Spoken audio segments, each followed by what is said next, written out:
Hello everyone and welcome back to my YouTube channel the science spot. हम लोग cell cycle cell division chapter पढ़ रहे थे। Last lecture में आप लोगों ने सेल के बारे में पढ़ा, सेल के टाइप पढ़ा। आज हम सेल साइकिल को डिटेल में देखेंगे बेटा। टाइम वेस्ट के बिना आगे बढ़ते हैं। हाँ, टाइम वेस्ट मत किया करिए बेटा, आप हमसे मत कहिए, खुद से कहिए चीज़। अब सेल साइकिल की अगर हम बात करें बेटा, तो साइकिल मतलब क्या होता है? एक प्रोसेस जो जहाँ से शुरू हो वहीं पे खत्म हो जाए। मान लीजिए ये इनिशियल पॉइंट है किसी चीज़ का, शुरुआती पॉइंट है बेटा, बिंदु है, और कोई भी ऑब्जेक्ट इस इनिशियल पॉइंट से चला और फिर उसी इनिशियल पॉइंट पे लौट आया। मतलब अगर किसी ऑब्जेक्ट के लिए या किसी चीज के लिए इनिशियल और फाइनल पॉइंट सेम है तो उसको बोलते हैं साइकिल या साइक्लिकल प्रोसेस। सेल साइकिल क्या है बेटा? सेल साइकिल एक सीक्वेंस है इवेंट्स का जो सेल में चलता रहता है और वो इवेंट्स बार बार खुद को रिपीट करते हैं। तो cell cycle is a sequence of events which occur in a cell during which cell grows and divides। Cell cycle एक प्रोसेस है बेटा जिस समय कोई भी सेल ग्रो करती है और फिर डिवाइड करती है। तो सेल साइकिल में क्या होता है बेटा? सेल डिवीजन, सेल का डिवाइड होना। जैसे आपने पढ़ा है बैक्टीरिया, अमीबा, ये सब डिवाइड करते हैं और डिवाइड करके दो नए बैक्टीरिया, दो नए अमीबा को बना लेते हैं। ये क्या है? Cell division. हमारी जो बॉडी की सेल्स होती हैं वो सेल पहले ग्रो करती हैं फिर डिवाइड करती हैं। तो सेल साइकिल को दो फेज में, दो टुकड़ों में बांटा गया है। एक को बोलते हैं बेटा इंटरफेस और दूसरे को बोलते हैं बेटा डिवीजन फेज। सेल साइकिल को दो फेज में बांटा गया है, दो टुकड़ों में बांटा गया है, दो इवेंट्स में बांटा गया है, इंटरफेस और डिवीजन फेज। डिवीजन फेज का मतलब वो है कि सेल साइकिल का वो हिस्सा जिसमें सेल डिवाइड करेगी। अब भाई सेल साइकिल में दो चीजें हो रही है, सेल ग्रो कर रही है और डिवाइड कर रही है। तो डिवाइड हो रहा है डिवीजन फेज में, तो ग्रोथ किसमें होगी? इंटरफेस में। इंटर मतलब बीच में, दो डिवीजन फेज के बीच के जो पार्ट होता है या इवेंट होता है उसको बोलते हैं इंटरफेस। डिवीजन फेज को एम फेज भी कहते हैं बेटा। डिवीजन फेज का दूसरा नाम होता है एम फेज।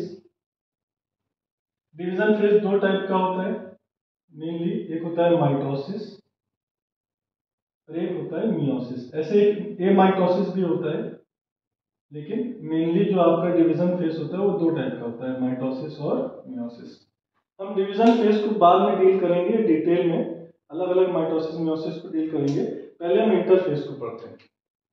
तो interphase is the phase between two successive division phase. दो डिवीजन फेज के बीच का फेज क्या होता है? इंटरफेज। इंटरफेज को पहले रेस्टिंग फेज मानते थे। तो मान लीजिए कोई एक बड़ी सी सेल है बेटा, अब इसने डिवाइड किया और दो सेल बना लिया। अब ये सेल पहले क्या करेंगे? रेस्ट करेंगे, उसके बाद फिर हर सेल डिवाइड करके दो सेल बना लेगी। तो ये क्या है बेटा? Division phase. ये क्या है? Inter phase. और फिर ये क्या है? Division phase. तो दो डिवीजन फेज के बीच में क्या आएगा बेटा? इंटरफेस आएगा। अब पहले लोग मानते थे, मान लीजिए आपने सुबह से लेकर शाम तक काम किया, डिवीजन किया, तो रात में आप आराम करेंगे, फिर अगले दिन सुबह से शाम तक काम करेंगे, है ना? तो पहले के जो साइंटिस्ट मानते थे कि डिवीजन फेज के बाद सेल्स आराम करती है, तो इसको रेस्टिंग फेज नाम दिया गया था। ये सेल साइकिल का लगभग 90% पार्ट ले जाता है जो सेल साइकिल। अच्छा, एक सेल लगभग 24 घंटे में, हमारी बॉडी की एक सेल लगभग 24 घंटे में डिवाइड कर जाती है। हमारी बॉडी की जो सेल्स होती हैं वो लगभग 24 घंटे में डिवाइड कर जाती है, नॉर्मल सेल्स से, हाथ पैर की सेल्स। बहुत सी सेल्स हमारी बॉडी की जो डिवाइड नहीं करती है, जैसे आरबीसी, रेड ब्लड सेल, वो 50 से 120 दिन में मर जाती है, वो डिवाइड नहीं करती है।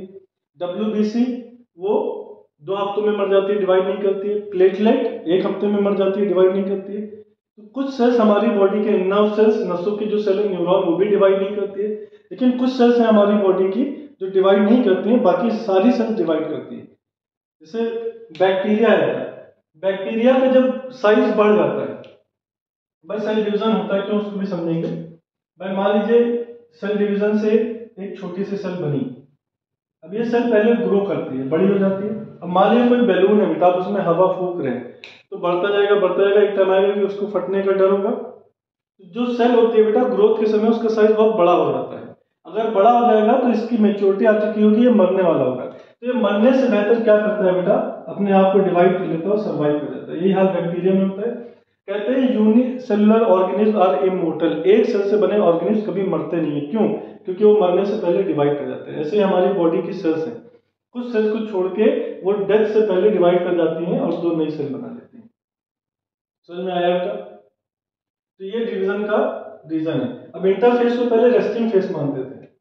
ये लगभग 90% बनाता था सेल साइकिल का, और सेल साइकिल 24 घंटे में कंप्लीट हो जाती है, 24 घंटे में सेल डिवाइड कर देता है। बाद में पता चला कि इंटरफेस में सेल आराम नहीं करती है, इंटरफेस में सेल कुछ काम कर रही होती है, प्रिपरेशन कर रही होती है डिवीजन के लिए। भाई मान लीजिए कोई टीचर स्कूल में पढ़ा रहा है, तो स्कूल में पढ़ाने के लिए वो पहले शाम को खुद को प्रिपेयर करेगा। तो सुबह से शाम तक वो क्या कर रहा है, डिवीजन कर रहा है। उसके बाद जब वो रेस्ट कर रहा है तो उस समय वो खुद को प्रिपेयर कर रहा है। भाई आदमी रेस्ट नहीं करेगा तो अगले दिन पढ़ाएगा कैसे? बात समझ में आ रही है बेटा? तो हम जब रेस्ट करते हैं तो असल में खुद को चार्ज कर रहे होते हैं, अगली प्रोसेस के लिए तैयार कर रहे होते हैं। और उसी रेस्टिंग फेज में हम थोड़ा बहुत देखते हैं कि अपने नॉलेज को इनहेंस किया जाए, हम भी पढ़ते हैं कि अपनी चीजों को और अच्छा किया जाए। ऐसे ही ये जो सेल्स होती हैं बेटा, ये पहले जब डिवाइड करती हैं, जब ये डिवाइड कर जाती हैं बेटा, तो फिर अगली बार डिवीजन के लिए वो तैयारियां करती हैं, अपने आपकी ग्रोथ कराती हैं ताकि बड़ी हो तब तो डिवाइड करेंगी। तो बाद में चलो इंटरफेस में सेल्स रेस्ट नहीं करती हैं। इंटरफेस जो है ये मोस्ट मेटाबॉलिकली एक्टिव फेज है। मतलब सबसे ज्यादा एक्टिव फेज कौन सा फेज है बेटा? इंटरफेस, क्योंकि इसी समय सेल तैयार हो रही होती है नेक्स्ट डिवीजन के लिए। मतलब सबसे ज्यादा काम इसी समय हो रहा होता है, इसी समय हर सेल ऑर्गेनेल का डुप्लीकेशन होता है। भाई मान लीजिए कोई सेल है, उसमें एक ही माइटोकॉन्ड्रिया है, एक ही गोल्जी बॉडी, एक ही राइबोसोम है। इससे दो सेल बननी है तो हर माइटोकॉन्ड्रिया को दो होना पड़ेगा, तभी तो दोनों सेल में माइटोकॉन्ड्रिया जाएगा। ऐसे राइबोसोम को भी दो होना पड़ेगा। भाई दो सेल बनेगी तो हर पार्ट भी दो होना चाहिए। तो जो डुप्लीकेशन हो रहा है हर पार्ट का, सेल की ग्रोथ हो रही है, वो किसमें होती है? इंटरफेस में। समझ में आएगा? इंटरफेस को फर्दर तीन फेज में बांटते हैं। जीवन फेज, वो रावण जीवन नहीं, तो शाहरुख खान की मूवी याद आ जाए। एस फेज और G2 फेज। ठीक है बेटा? जी से आप ग्रोथ समझ सकते हैं, जिस समय सेल ग्रो कर रही होगी, लेकिन जी का असल में फुल फॉर्म होता है गैप फेज।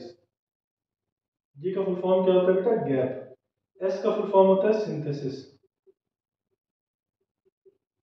तो होता है क्या बेटा, जब सेल एक बार डिवाइड कर जाती है तो सबसे पहले गैप वन फेज शुरू होता है, फिर सिंथेसिस फेज शुरू होता है, फिर गैप टू फेज, फिर सेल डिवाइड करती है। तो दो सेल डिवीजन के बीच में दो गैप फेज पड़ रहे हैं, G1 और G2। समझ में आ रहा है बेटा? अब G1 फेज में क्या होता है? G1 फेज में आरएनए बनता है। भाई आपको पता है जो हमारा सेल है, जो हमारी सेल है बेटा, उसमें न्यूक्लियस होगा। न्यूक्लियस में क्या होगा? क्रोमोसोम। और क्रोमोसोम बना होता है डीएनए, आरएनए और प्रोटीन से। तो क्रोमोसोम का आरएनए और प्रोटीन G1 फेज में बनता है। क्रोमोसोम का जो डीएनए होता है वो सिंथेटिक फेज में डुप्लीकेट करता है, सिंथेसिस या सिंथेटिक जो भी कह लीजिए। और G2 जो होता है बेटा, इस फेज में आरएनए भी बनता है, प्रोटीन भी बनती है, और सेल ऑर्गेनेज भी डुप्लीकेट करते हैं। सेल ऑर्गेनेज क्या है बेटा? ऑर्गन क्या होता है? बॉडी का पार्ट। ऑर्गेनेल क्या होता है? सेल का पार्ट। माइटोकॉन्ड्रिया, गोल्जी बॉडी, सब क्या है? सेल ऑर्गेनेज। तो जब सेल डिवाइड कर चुकी होगी बेटा, डिवीजन फेज हो चुका होगा, तब सेल जो होगी वो इंटरफेज में इंटर करेगी। उस समय रेस्ट कर रही होगी, लेकिन असल में वो रेस्ट नहीं कर रही होती है, अपने आप को तैयार कर रही होती है नेक्स्ट डिवीजन के लिए। तो पहले G1 फेज में जाती है और न्यूक्लियस का जो क्रोमोसोम है उसकी डबल करने के लिए, मान लीजिए पहले एक ही क्रोमोसोम था, अब उसको दो करने के लिए आरएनए बनाता है और प्रोटीन G1 फेज में, और डीएनए बनाता है एस फेज में। अब डीएनए आरएनए प्रोटीन मिलकर क्या बना देता है? क्रोमोसोम। साथ साथ एक्स्ट्रा आरएनए प्रोटीन बनता है G2 फेज में, और जो बाकी के सेल ऑर्गेनेल है माइटोकॉन्ड्रिया, गोल्गी बॉडी, राइबोसोम, ये सब बनते हैं बेटा G2 फेज में। और जैसे ही सेल की ग्रोथ हो चुकी होती है, ये सारी चीजें बन चुकी होती है, मान लीजिए आपके पास पॉलीथीन है, पॉलीथीन में एक टॉफी है तो उसको आप सिकोड़ के रख सकते हैं, तो उसकी साइज कम होगा, लेकिन जब उसमें और कई सारी चॉकलेट टॉफी डाल देंगे तो साइज बढ़ जाएगा। तो जब सेल ऑर्गेनेल्स और ये सब चीजें बनती हैं तो सेल का साइज बढ़ जाता है। तो इंटरफेज में सेल का साइज बढ़ेगा, ग्रोथ होगी, और डिवीजन फेज में डिवाइड कर जाएगा। डिवीजन होता है किस लिए बेटा, आपको हमने बताया ग्रोथ हो जाती है। ग्रोथ होने की वजह से एक रेशियो होता है, एक इंडेक्स होता है जिसको बोलते हैं न्यूक्लियोसाइटोप्लाज्मिक इंडेक्स, इंडेक्स या रेशियो।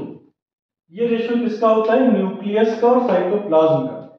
देखिए होता है क्या बेटा, जब सेल की ग्रोथ होती है तो सेल का न्यूक्लियस बहुत ज्यादा नहीं बढ़ता है, उसका साइटोप्लाज्म बढ़ जाता है। साइटोप्लाज्म क्या है, सेल का लिक्विड, न्यूक्लियस के चारों वाला पार्ट।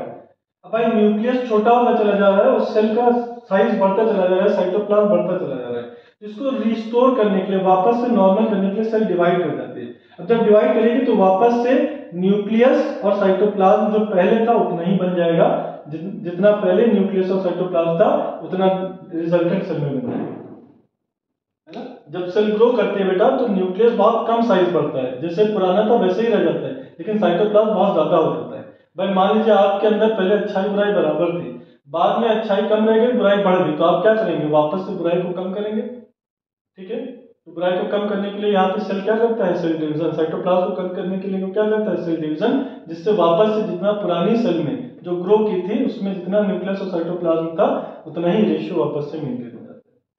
तो सेल टॉपिक का नाम है cell cycle, cell division. Cell cycle एक साइकिल होती है इवेंट्स की जो सेल में चलती है, जिसमें सेल ग्रो करती है और डिवाइड करती है। ग्रोथ होता है इंटरफेज में और डिवीजन होता है डिवीजन फेज में। इसको एम फेज भी कहते हैं, एम मतलब माइटोसिस या मियोसिस। एक और होता है ए माइटोसिस, वो ज्यादा डिटेल में चला जाएगा, अभी हम आपको सिर्फ नॉर्मल चीजें पढ़ा रहे हैं, अगर टाइम मिलेगा तो ए माइटोसिस भी पढ़ा देंगे। तो आप लोग को मेरा लेक्चर पसंद आया होगा बेटा, अगर पसंद आया तो लाइक शेयर और कमेंट करें। जिन्होंने मेरे चैनल को सब्सक्राइब नहीं किया सब्सक्राइब करते रहें बेटा। ऐसे ही जो भी आपको टॉपिक पढ़ना हो आप कमेंट बॉक्स में मुझे कमेंट करते रहें, और आप लोग को वीडियोस मिलती रहेंगी। थैंक यू बेटा, बाय।